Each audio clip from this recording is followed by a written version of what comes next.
Good morning, everyone, and welcome to another edition of Coffee and Sports in the Morning, right here on Wide Wide Network. I'm your host, Mr. William D. Morgan, along with my co-host, my man Mo Better. Mo Better, what's up? Hey, morning, Will. Morning, chat. Welcome, welcome, welcome. Yes, welcome everybody to Coffee and Sports in the Morning. Here to talk some sports and have a good time with you guys for the next hour. All right, Mo. So let me go ahead and get right into it. I caught the show in bits and pieces. What were your thoughts on Monday Night Raw last night? I thought it was a solid show. The show really was about building towards SummerSlam, a little bit more storytelling. The matches, a couple of matches were entertaining. The six man tag with Stephanie McCoy and Rhea Ripley, and EO that was fun. And of course, at the end, you got Roman and Jay going up against Bronson Reed and Ron Breaker, and that's setting up for their tag team match. I mean, it was entertaining. It was fun. Like I said, it's all a setup for SummerSlam. And like I said, overall, I thought it was a solid show. I'm sure that SmackDown is going to continue the theme and build towards storytelling for SummerSlam. Why they gotta take my boy Roman's shoes like that? That was just disrespectful. Yeah, that was you don't That was you just don't wrong. that was so petty, but Yeah, but really shoes. petty and necessary, I guess, at the same time. Like, because that's I've never saw that done before. Mm-mm, I mm-mm. saw I saw weird things, but they took the man's shoes like he was like they basically mugged him. That was crazy. That was crazy. Good morning, Sergeant. How you doing? How you doing? Thanks for coming out to the stream. We appreciate Hey, you, good brother. morning. Um, Stephanie Vercur, man, I think she's really gonna be the next big female on that roster. I really think she is, or at least that's what they're trying to build her up to be. Um, and I think she has everything outside of one thing, because to me, in pro wrestling, a pro wrestler needs to be solid in these three things. You got to have the look, you have to be able to go, and you have to be able to cut a promo. Stephanie has two of those things. She has the look, and she can go on the ring. Now, I don't know if you will hold her accent against her, because like they did with Shinsuke, because you remember they did the same thing with Shinsuke Nakamura. They held his accent against him and his non-ability to speak English, which is why, for the life of me, I don't understand why you don't bring back the manager. But I digress. That's a different show. That's a different show for another day. But she has two of the three factors I think a wrestler would have to have. Do you think Stephanie can be the next big thing on the women's roster? Without a doubt. And you're right. Normally, a key factor is, can you cut a promo? Um, can you deliver the build up and storytelling? And that's probably the area that she's weakest in. But I think that I look at her the way you would look at a talented rookie in pro football or baseball or basketball, right? You're like, they're talented, but they need a vet, right? They need a vet to kind of like keep them on the path. And I have no problem with her accent. It really comes down to, can she cut a promo convincingly? I will say this though, Io is one of the most talented wrestlers I've ever seen, Yes, she is. and she's won the belt multiple times, and she's never been good at cutting promos. True. It's not a strength of hers. So I think if Io can be at the level that she has, which is as high as anybody, certainly Stephanie McCoy could do it. I'm with you. If you struggle cutting promos, that there is a major part of what the manager can do, especially Exactly. especially the manager that's gifted on the microphone. I look at the great managers the way I look at great MCs, right? They can spit. Yeah, I'm with you, Side. That was wrong. Taking the man's shoes was low, Yeah, and yet disrespectful. I'm not gonna lie, I was entertained. Yeah. It was wild and it was entertaining. But yeah, the managers are NCs, right? They can spit. They just got to gift the gab. I think there's still value in the manager. The right manager with Stephanie McCoy, rocket ship to the top. Yeah, straight to the top because she's got everything else in her arsenal. Her ground game solid. She doesn't do it often, but she can come off the top for an aerial attack. She has everything, all the look, the gifted tools. She has everything. If you give her a good manager, a good mouthpiece, man. Here's the scary thing about her. Because of her talent, she's already talented enough in the ring. Yep. She does have her own unique look. She could leapfrog other talented female wrestlers right now that are already ahead of her. Like Tiffany Stratton is wearing the belt, but Tiffany Stratton as a face, that didn't work. No, that does not work. No. But a good rivalry that could be a rivalry a lot like Randy Orton and Cena, where they come up the same time and they're constantly like basically going against each other. I could see Tiff and Stephanie McCoy being that, right? Yeah. I could see that. I could throw in a Jade Cargill. I could see a trio like that being part of the next wave because I think she's that gifted. Yes. Now, moving on to the NFL. Mo, I want you to tell me what is going on with the Commanders. These guys are playing, seems to be some type of contract dispute with their best receiver, Terry McLaurin. Where do you see Terry McLaurin in the picking order of receivers, and why the Commanders won't sign him to the deal that he wants? I think he's been one of the better receivers in football he's been in the league a minute. He's not a rookie, but what I would call him, he's one of the most consistent performers in terms of production year in and year out. Yes. If you ask me, is he a top 10 wide receiver? He might be top 10. If he's not top 10, what is he, 11? Like he's a gifted wide receiver. If you're running the numbers game, because I know somebody put out, I think he's got 5,000 or 6,000 yard receiver seasons, which those are good, but I don't know if he's a 1,200, 1,300 yard receiver. So I think they value him, but I don't know if his own franchise values him as a top 10 receiver. Right. I'm not talking about me. I'm talking about how they see him. Right.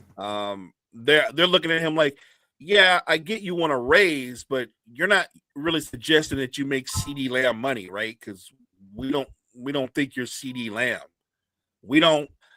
My argument, if I was his agent, would be, well, he's got to be at least Brandon Ayuk. Can he get Ayuk money? Because Ayuk got a nice contract. Yeah, and I would agree with that. He's that. He might be better. To me, if you're a team like Washington and they've done everything right other than this situation with the contract, you're set up to compete for your division and be one of the powers in the NFC. But this kind of stuff right here, this what stunts everything. This what kind of messes things up. I would get this over with. Pay the man his money. Pay the man his money. Your young quarterback, the most reliable guy he has is Terry McLaurin. Yep.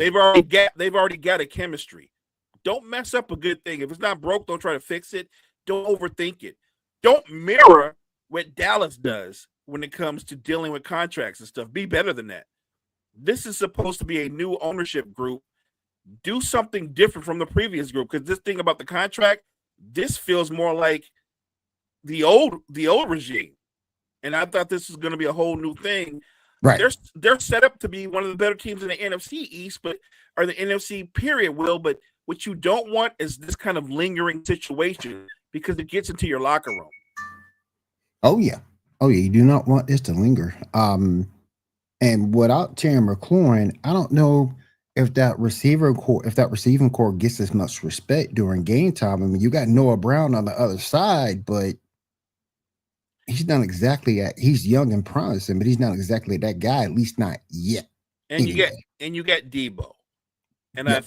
I feel like maybe that's the problem with their ownership or the front office, the GM, they're like, well, we got Debo, so if McLaurin doesn't come in, or we're going to be good. No, no, you're not going to be good. You're not going to be. Yeah, Debo, it'll be good. Debo, look, I can tell you all the good things about him. He is terrific with the football in his hands after the catch. Right. He can run the football almost like a running back. He's that hard to bring down. What he is not is he's not a great route runner. He's never been a great route runner, and No. he's not a burner. So he's not a number one. If you don't have Terry McLaurin and you go out there with Debo and Brown, you're going to struggle. Your young quarterback is going to struggle. You need to get McLaurin in there so everybody can be in their proper role. Debo's the 2, Brown's the 3, and you got a clear number 1. People laughed at me when I said last year that I was the better receiver between him and Debo. People laughed at me. Y'all gonna see it this year. I know Ayuk is hurt, but y'all gonna see what Debo does with the Commanders. And the only way I can see Debo really being successful was on trick plays. Trick plays, maybe some screens here and there where his responsibility isn't catching the football, but carrying it as a running back. And when Ayuk comes back, you're gonna see that Ayuk is the better receiver. I've always said that. I have to. Trust me. I've had arguments with people over who was the better receiver. They still hang on to that one blip season that Debo had, where everything went right for him. But he was never a great route runner. What he is like I said, he when he gets in space with his speed and power, it's like a gifted running back in space. But yeah, Debo Samuels was never a top 10 wide receiver at no point in his career. Oh, he no. had a great season, and he's never been able to come close to replicating that season. All right, Mo, moving on. I want you to talk to me next about what is going on with the Raiders and Christian Wilkins. Apparently, part of the reason why he was released from his contract and all that guaranteed money, and this is just partly because he kissed a player on the forehead. Now, before y'all say I'm hating, I'm not hating. Whatever you are in terms of the L, the P, the T, the Q, whatever you are, that's good. Hey, that's good. Be you, do you. Got no problem with that. But to me, and we're both older guys, when did they start playing like this in an NFL locker room? Because understand, there's a time where you have to be able to read that room and see who you can play with and who you can't play with like that. And I don't know of any dudes that you can play with like that. None. So, and now from what I understand, he's going to the Players Association to try to get the money that he was guaranteed. He's trying to get that money back because he feels that he owes it, but that he's owned it. Sorry, that it belongs to him. But what's going on with Christian Wilkins? Because apparently he's also recovering from an injury, and the team also wanted him to go through another surgery. So what's going on there? I feel like this situation is murkier. I don't think it's that clear because I feel like they're using the incident where he kissed the other player as the catalyst for firing him, right? Like, versus the situation with the surgery, and I guess there's been some disagreement or discord between his representatives, the team, and that whole thing. And I think that's the real reason why they released him. Look, I'm of the opinion like this. I don't care what your livelihood is, whether it be professional sports, you should be comfortable in your own skin and be who you are. Yes. Amen. But it also works the other way around. Like you said, you have to read the room and know what other people are comfortable with too. And I don't, if a guy is not comfortable with you kissing him or whatever, if that's out of his comfort zone, you need to read the room or respect that. So I feel like the Raiders used that though as an excuse. I think they just wanted to be done with him because of the holdup and the whole situation about the surgeries. Which means to me, if he does go to the NFLPA, I think he's got a good case. Yeah. Because it just seems shady how they dealt with him. Oh yeah. That whole situation seems shady to me. Yeah, me too. Me too. Wilkinson play, by the way, good against the run. Right. He can play, and you just have to be careful on who you play with like that. Because again, I don't know any dude you can play with like that. None. Right. So you have to be able to read that room and act accordingly. Right. But What's up, Gene? How you doing, brother? Right. But if you're a professional, if you're a professional athlete, I'm judging you strictly on what you do on the field. Exactly. Or how you comport yourself in the locker room. Your personal life is your personal life. You know what I mean? Like, as a fan, that's where I draw the line. Long as you're not, I don't find out that you're dealing with the police because you're on some kind of blotter report all the time. Like, you're that kind of a troublemaker. Right. If you're not doing something that's outside of the scope of the law, your personal life is your personal life. I'm simply going to look at you and go, terrific player or not a terrific player, terrific teammate or not a terrific teammate. I'm only going to judge you in that vein. And no one would know you better than your teammates. Vice versa. Like I said, you got to know your teammates. Like, old boy right there, that's just how we play around. He knows. It's funny, right? We get down like that. But that new dude that just came in, the rookie, he ain't feeling it. You know what I mean? Like, you have to know that. All right. Yesterday, Deion Sanders had a news conference yesterday saying that he is cancer-free after having his bladder removed. I'm glad he's healthy. I thought that conference was going to be about him retiring from coaching. But it was a health update. Looks like he's going to come back to coaching. But have you seen that Colorado Buffalo schedule? That's a tough schedule. Oh man. That's a tough schedule. He's gonna have to be ready. Do you think the Buffaloes contend in that conference this year or no? Because I don't think so.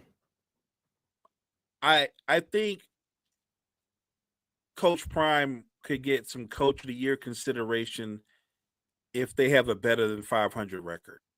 You know what I mean? Like, and that's saying a lot because people don't realize how much Shedeur and Hunter meant to them because they're special talents. Yep. And they didn't replace them with special talents. Like, they brought in some. They have a nice recruiting class, but there's nobody with huge impact that's going to pop, I think, immediately. No. And this is going to be one of those years where Coach Prime is going to have to be on his A game as a coach and his coaching staff. Because I think Colorado's in for a long season. Oh yeah, I do too. Let's head over to the world of the Dallas Cowboys. We got Jake Ferguson getting a contract extension the other day. But my thing is, Mo, why are you going to extend Jake Ferguson but not extend Michael Parsons or give him the new deal he's looking for? I don't get it. Look, I've been saying for years, I think other people have too, the Joneses would probably be better off still being the owners, but letting somebody else handle the day-to-day operations. Right. Letting somebody else be the GM, letting somebody else be in the draft room and the war room and do all those kind of things. They love the power, but they don't love the fact that you got to put in the grind and you got to be able to relate to players. The comment that Stephen Jones made, the line where he said, we want to pay Micah Parsons, but Micah's got to want to be paid, is one of the dumbest lines I've ever heard. Of course he wants to be paid. Of course he wants to be paid. And if it was as simple as he wanted to be paid, the man would have a contract in front of him, he'd sign it, and we wouldn't be having this conversation. Exactly. They stumble over their own feet, and they've been doing it for the better part of 30 years. There's a reason they haven't played an NFC Championship game in ever. And look, every great organization or bad organization, it starts at the top. And look, Dallas has been kind of eroding since they fired Jimmy Johnson. Yep. They've stayed just relevant enough. They've been just good enough at times to where they tease their fan base and go, "This is the year." And they go that every year, and it's never been the year. And spoiler alert, this year, not going to be the year. So if you're a Cowboy fan, I get it because you're a fan. Look, I'm a Niners fan. Do I think the Niners are going to win 11, 12 games? No. Look at the talent. Yeah. You can tell me all you want about Robert Saleh and what he could do with the defense, and the defense might be very good. But talent also wins football games, and they don't have a lot of offensive talent. No. And they don't have one of the best offensive lines in football. that to me is a recipe for a struggling offense. And if your offense struggles, I don't care how good your defense is, it eventually impacts the defense too. Wait a minute, hold on. Don't tell Cole's Cowboys that. It's just a shame, man, because Michael Parsons is your best defensive player. And for you not to have him taken care of by now is just crazy. It's just ridiculous. Got to do better, Jared. Got to do better. I go further than that. He's their best player. Yeah. When you look at what he is to his position versus what Dak is at his position, or like CD's one of the elite wide receivers, but he's not the best. Dak's a very good quarterback. Arguably, he's top 10. If he's not 10, he's 11. But he's not the best. Michael Parsons is at a minimum top 3 at his position, at a minimum. And you could argue if we're projecting, because the other two dudes that are ahead of him, they're older than him. He's just getting ready to hit his prime. Right. So I can see him leading the league in sacks for the next 3, 4, or 5 seasons, provided he stays healthy. Why would you hold that up? Why would you not pay that man? I don't get it. I don't understand it, but we'll see how things come. We'll see how things roll out.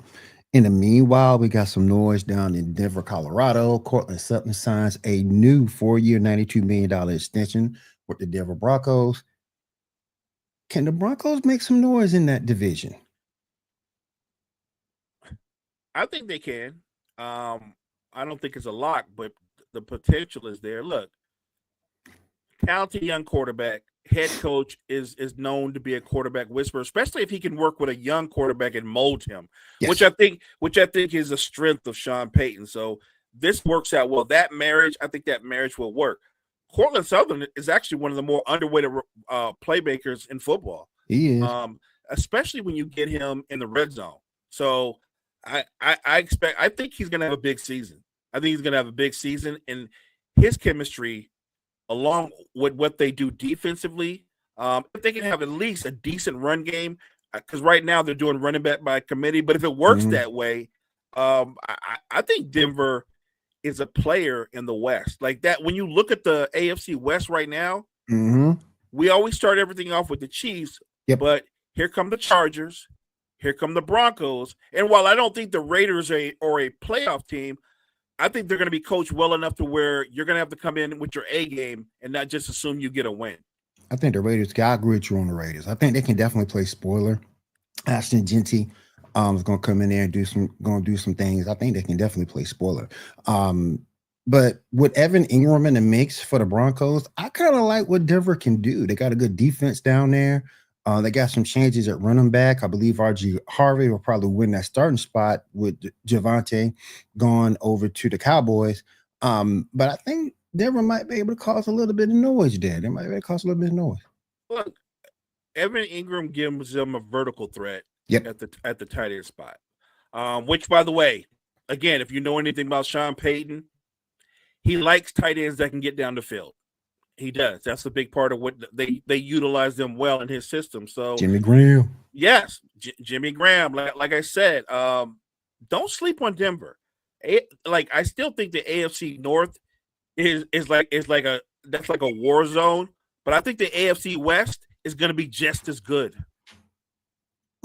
Agreed.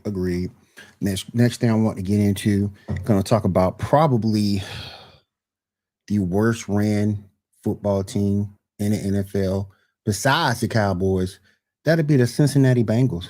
They just signed Shamar Stewart to his rookie deal, gave him his guaranteed money. They took that language out of the contract that him and his agent was talking about. The thing it kills me though, Mo, is the fact that they wanted this kid to be the first person to go through those contract terms. You didn't do it for Joe Mixon, who you remember when Joe got drafted and came into the league, how questionable his character was taken or was to be received. They didn't put that in his contract. And of course, you didn't do it for Joe Burrow. You didn't do it for anyone else, T. Higgins. You didn't do it for anybody else, but you want this kid to come in there and be the first. It's just more, not just the Bengals being cheap, because I think they are a cheaply ran organization as well. But do you think this is more of a show of power from the Bengals? I want to say this with great clarity for everybody that's listening out there, everybody that's in the chat.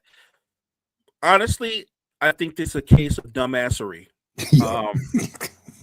Just a blatant case of dumbassery. And by the way, there is no known cure for it.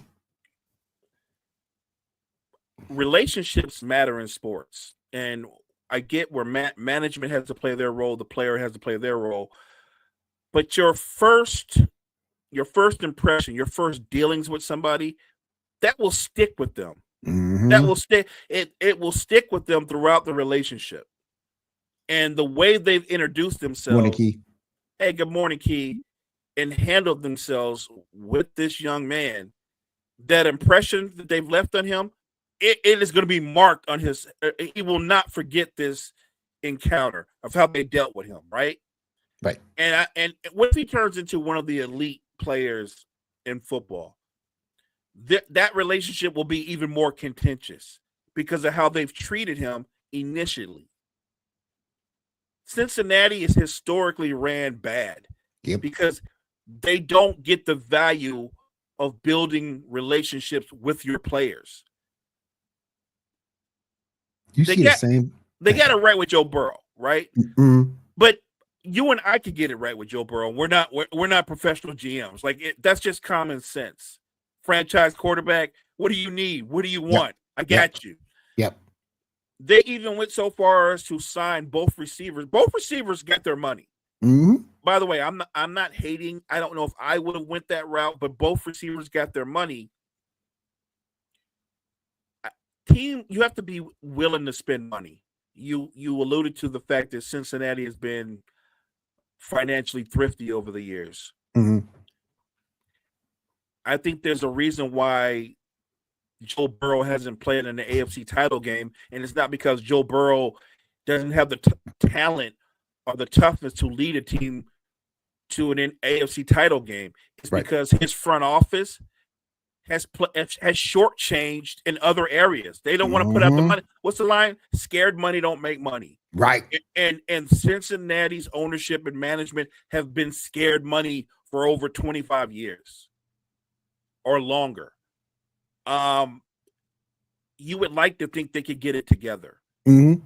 But we talk about consistency. If your franchise is run the way it's been run, the fact that Joe Burrow took them to a Super Bowl on a fluke, right? We call that a blip, right? That was a blip. Oh yeah. But that was about Joe Burrow. That wasn't about man, they ran well. But think about this: if you ran your franchise well, if you establish better relationships with your players, what you could do. Will, you and I say this all the time. It always starts at the top, at the very top. And despite how poor the very top is, Joe Burrow and company make the Bengals relevant despite that. Yep. And Key, I agree with you. I wouldn't have signed T. Higgins back either. I would have traded him. I would have invested. I love T. Higgins, but I think as good as he is replaceable. Mm-hmm. And I would have invested even more in my offensive line. You got a dude right now, I cannot remember his name, who's third string right behind him.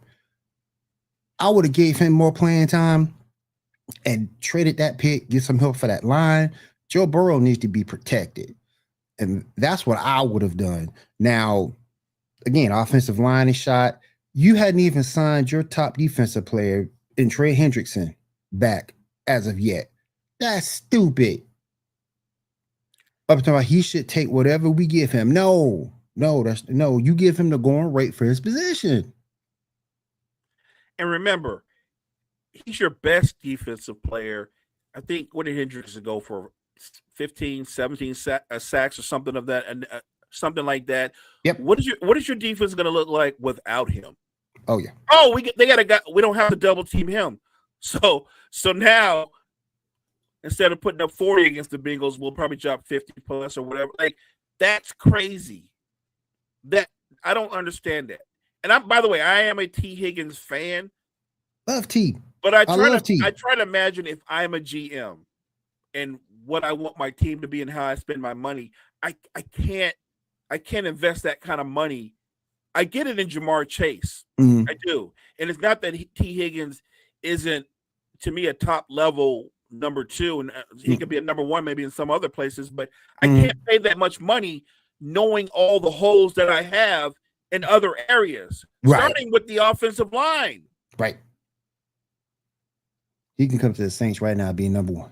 Right now. Yeah, and here's the crazy thing. So you got Joe Burrow, you got the wide receivers, but if the offensive line is garbage, I don't know how good your season is going to be, because that means your season is hinging on Joe Burrow being upright, not taking a beating. Yep. Bengals got to put up 40 points plus just to try to win. That defense is going to lose them games. I agree. I agree. And look, that might be a strategy, but allowing your quarterback to take the kind of punishment that Joe Burrow takes, that's not sustainable. Not if you want him around for the long term. Right.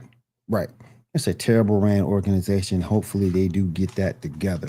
All right, Mo, I'm going to switch gears for a second, run over to Major League Baseball. Bro, I got to get me a Bryce Harper jersey. I got to. Rob Manfred went over to a team meeting. And Bryce Harper told him, get the F out.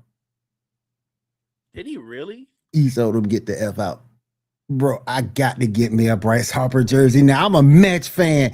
I got to get me a Bryce Harper. I got to now. Man, oh, my goodness. Bryce Harper is one of one. He's that dude. He the man in Philly, man. Wow.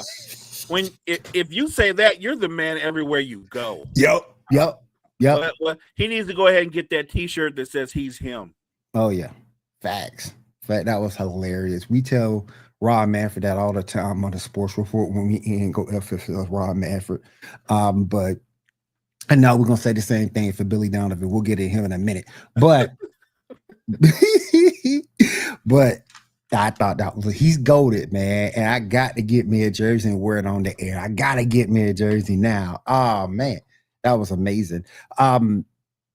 On a sadder note, though, Hall of Famer and Cup star Ryan Sandberg passes away at age 65. We talked a little bit about that on Sports Report last night. Good dude, for all accounts that I know of. He will be missed. One of the greatest Cubs I've seen. And again, 65, man. Woof. That's too early. Look, rest in peace, Rhino. Great player, great ambassador to the game, a pro's pro. Yeah, he'll never put a salary cap in. Never. Good luck with that. Good luck with that. That ain't never gonna happen. Never gonna happen. They made too much money in baseball. Right. Way too much money. And not with that union. No. Their union. That is the goated union. Oh yeah. Best union, you can make an argument. Best union in sports. You make the argument. It is. Mm-hmm. Made that argument for sure. So he tried to come into the locker room. Remember, Harper wasn't having it. Hey, like I said, the man is goated. The man is goated.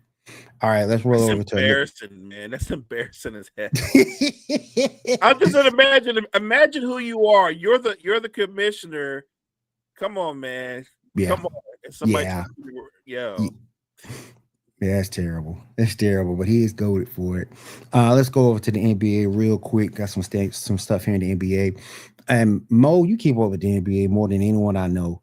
Um, can the Orlando Magic be a sleeper in the East?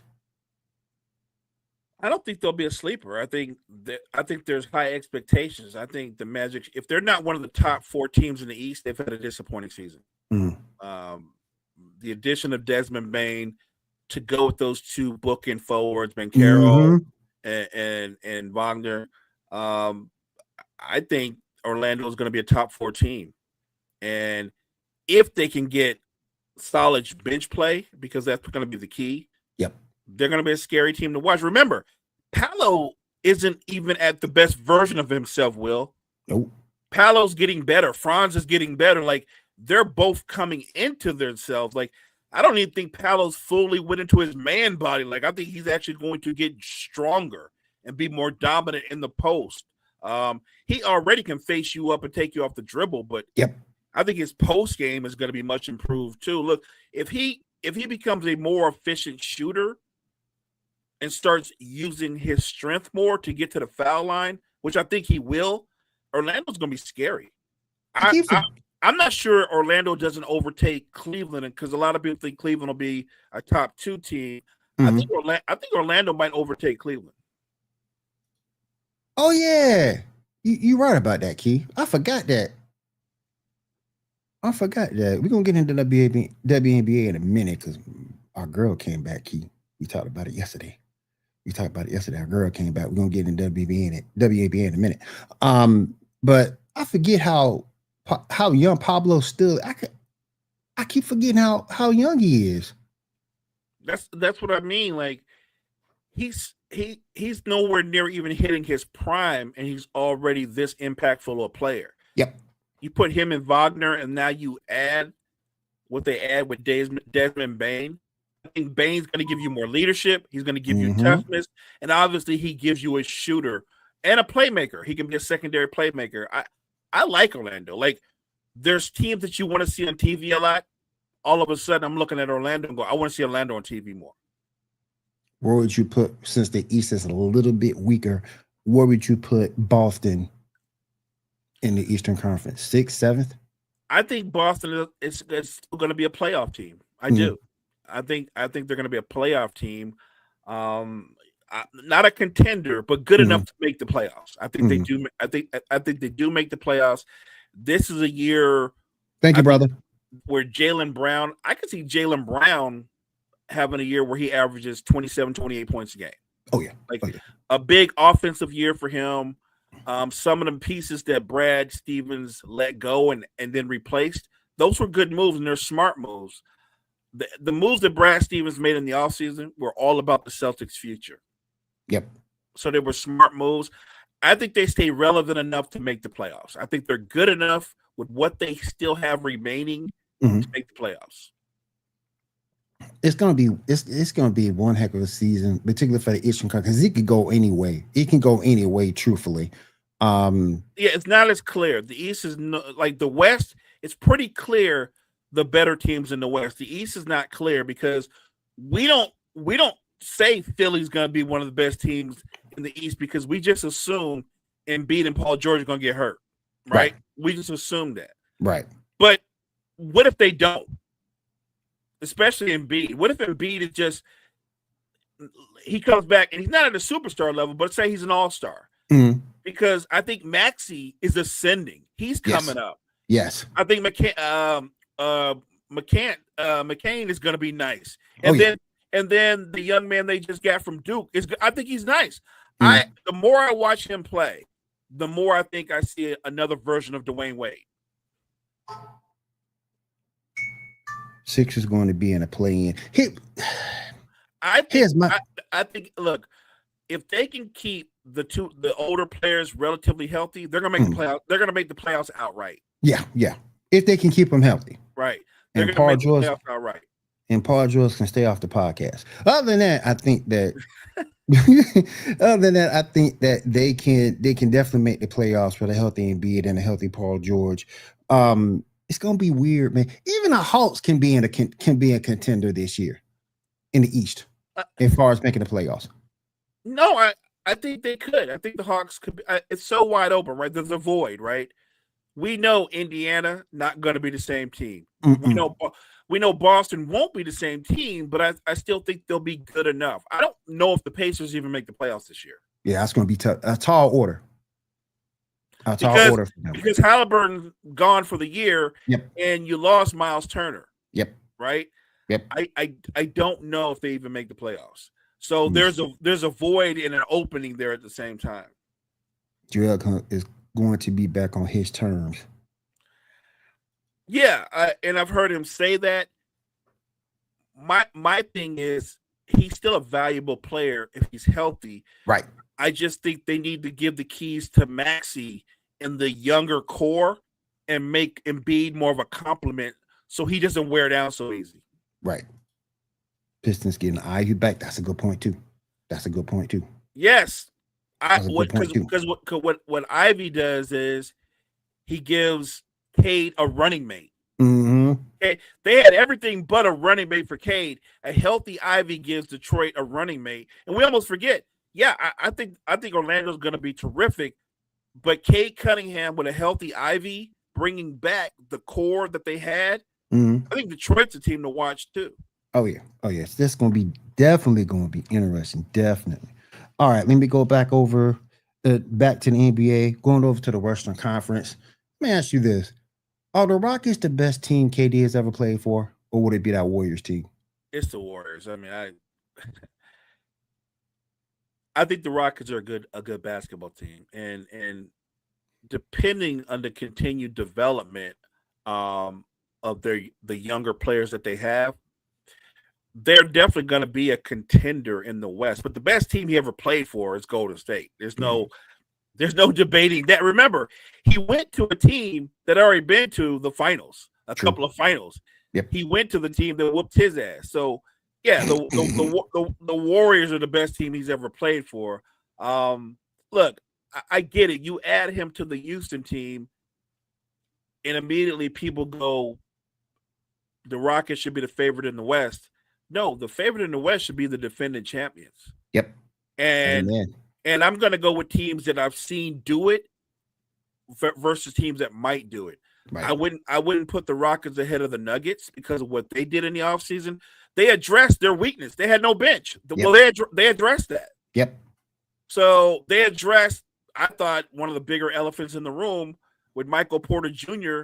by getting rid of him and bringing in Cam Johnson, who has a similar skill set, but is a better overall player. Mm-hmm. So I think I think Houston will be really good, but I wouldn't put them ahead of either one of those teams. Gotcha. Let me get the Keys question here. How will Luka play it by now since he's lost weight? I think, look, here's the scary thing about Luka. Luka took a team to the finals when he wasn't in great shape. Yep. So healthy Luka, to me, should be an early MVP candidate. But the question I would have as a Laker fan is, does healthy Luka play better defense than not healthy Luka? Because you can still be fit and not be a good defender. Right. Which I don't think he'll ever be. Right. And I'm not asking him to be a lockdown defender. I'm just saying just be competitive on the defensive end of the ball. That's all. Right. Just be competitive. You don't have to be a lockdown defender. Just be competitive. And I think he's capable of that.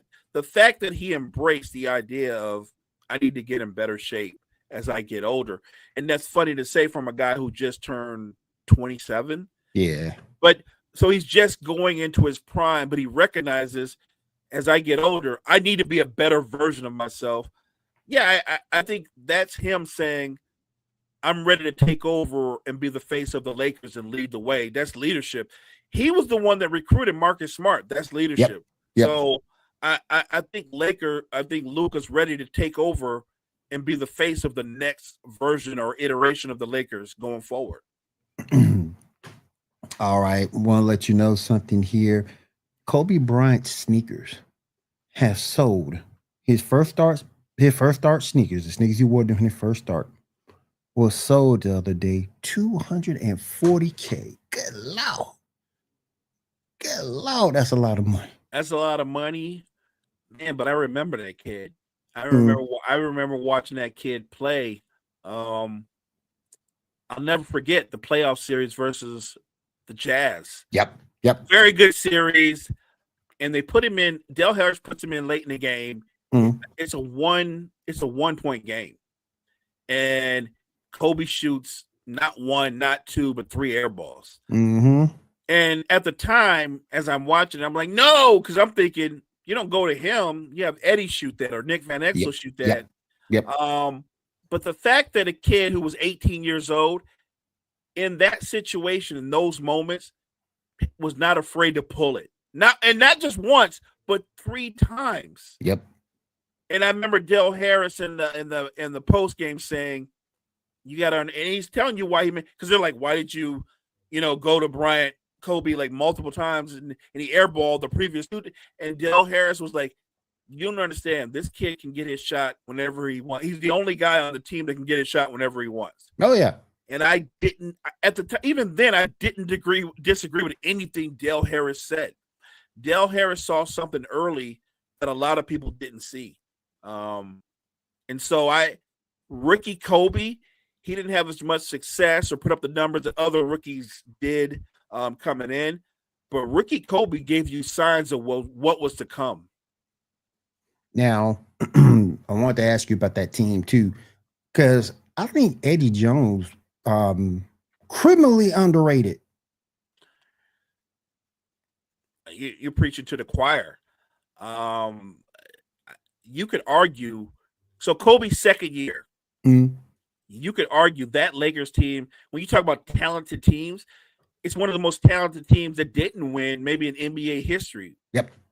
Eddie, Nick Van Exel, Shaq, and Kobe all make the All-Star team that year. Mm-hmm. Kobe makes the All-Star team as a sixth man.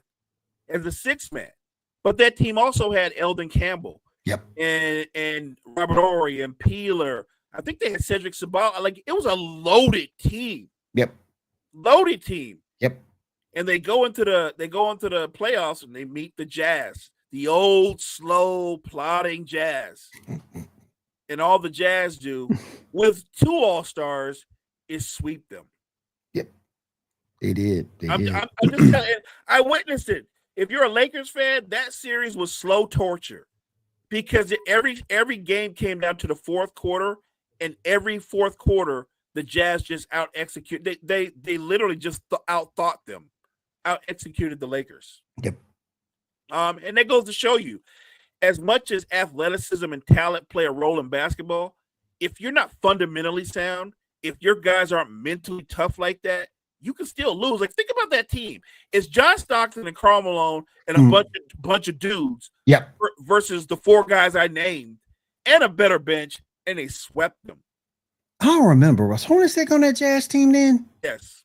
Okay. I didn't remember. And remember, Kendrick Perkins he's a plumber. Oh yeah, he did say that. That plumber, for whatever reason, was giving Eddie Jones hell. Yep. Nick Van Exel is one of the quicker guards you'll ever see, and John Stockton was all up in that. I'm just saying, if you know the game, you know the game. Oh yeah, facts. Oh, there you go, Key. Byron, there you go. Brian Russell was getting up into people. They had Shandon Anderson, like that. Mm-hmm. They were just a well-coached machine. They didn't get to those 2 finals by accident. No, well-coached machine that got after it. Yeah, got after it. Well, and was willing to do. Everybody on their team was willing to do the little things to win. Yep. And that's kind of a lost art in today's NBA. We got about 10 minutes, guys, going into the show before we get on out of here. Mo, staying in the NBA, I wanted to ask you, what can the Warriors do to maximize the rest of Steph Curry's career? They're a move away to me from being title contenders. And I think the moves will center around what they do with Jonathan Kuminga. Mm-hmm. Your Bulls, your team have a lot of interest in Kuminga. And I think that the Warriors, they would do well to try to seek out a deal with the Bulls. The Bulls have pieces that if I'm the Warriors, I want.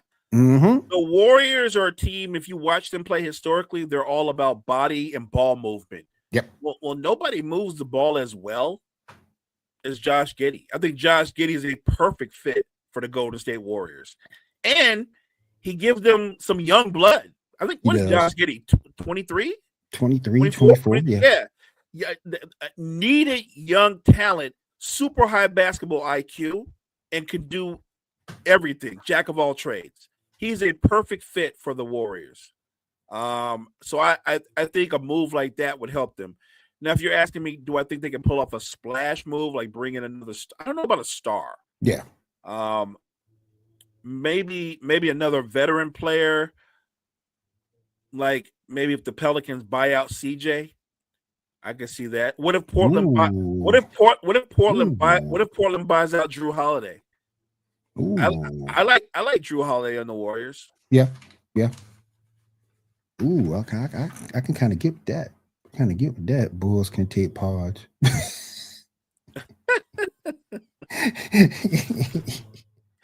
Nobody likes pods. I like pods. Pods all right. Pods. He all right. He's straight. All right. As we finish up the show, do I have anything else on? Oh, I do have something else on basketball. To finish up, should we just go ahead and give, because there's been a lot of noise about him, should we just go ahead and give Rookie of the Year the Cooper Flag now? Or is there someone else you feel can overtake him for that award? So he's going to walk into the season the overwhelming favorite to be Rookie of the Year, but no, I'm not. I don't think you should just give it to him, because I think there's 3 or 4 guys in his draft class that get it in that could steal it. You know what I mean? Like Edgecombe for the Sixers could steal it from him. Harper with the Spurs might be impactful. Look, he's finally in Utah. Maybe Ace Bailey, just because look, the Jazz are going to be a bad team, but you know what Ace Bailey will be able to do on a bad team? Put up insane numbers. Yep. So I don't know if you just give it to him, but I understand why he would be the favorite. Yeah. You see, Keith says Dylan Harper is going to win. He may just win it. And Key also did remind me, WNBA talk very quickly. Oh yeah, Cameron Brink is back. Oh yeah, I've been waiting for this. Oh yeah, she is back. Cam Brink is back. Yes, sir. Yes, Lord. That's a tall drink of water right there, boy. Woo. Only thing I can say about Cam Brink is she be on them TikTok streets, man. She does. But I like her. She gives blocking shots, good rim protector. She's what, 6'5"? Yeah. She's 6'5", so she good rim protector. The Sparks do need her. They really do need her, and she is back. So it's good to have her back. Good to see her back. What do you think about the WNBA season as a whole? You think those ladies are playing well? I think the product they put out on the floor is outstanding. I do. I think that the talent of this year's class, you're seeing it. I just saw Beckers go to town last night. Yep. I mean, just put in work on the Liberty. Like nobody could do anything with her, and I was like, she's just a bucket. But it was fun to watch. Look, when you put the world champs on notice, and by the way, the Liberty's lost a couple of bad games recently, but still a team that you expect to make some noise when you're talking about the title situation. But I love watching young up-and-coming players like Paige Beckers. I love watching even Cameron Brink, as you mentioned, her coming back healthy, what she's going to give to the Sparks in terms of her rim protection, her rebounding, and she actually can get you buckets at times. So, look, I think the product that the WNBA puts out is worthy of the fans going out there and supporting them. Like you're going to support a good product. They're giving you a good product. The only thing that makes me upset about the WNBA, and we know Key watches religiously, we do. So this isn't directed at you at all, Key. But the only thing that makes me bad about the WNBA is the fact that the lack of support from other women just kills me. Because if they had that support, like we support the NBA, if they had that support there on that end, no telling what the WNBA could do. I agree with that wholeheartedly. But I'll say this. You know how you improve on that? You just keep engaging. You Yep. just keep putting out that content. Like I Yep. love that Angel Reese, Paige Beckers, Cameron Brink, and many others. They use their social media platforms to reach out and engage with fans, men, female. That's how you do that. I Right. think. And it's funny because we talk about this and what we do in podcasting. Engagement. That's the Right. key. It's all about engagement. And if they keep doing that, I think they will increase their female fan base. I think they will too. All right. About quitting time here. For our time today here on Wire to Wire Network, I appreciate everybody coming out this morning, watching the show. Appreciate all the viewers, everybody in chat. Appreciate you guys. I will see you again next week on this show on Monday as well as on Sports Report. Mo, why don't you go ahead and take us on out? Hey, thank you guys so much for joining us. Appreciate you, chat, Key, everybody in the house. Make sure you check out all the great content we have at Wire to Wire Network. Wire to Wire Network, we appreciate you guys. All right, that's going to do it for us this week. We do appreciate you once again, and we'll see you guys tomorrow. You guys have a great day and take care.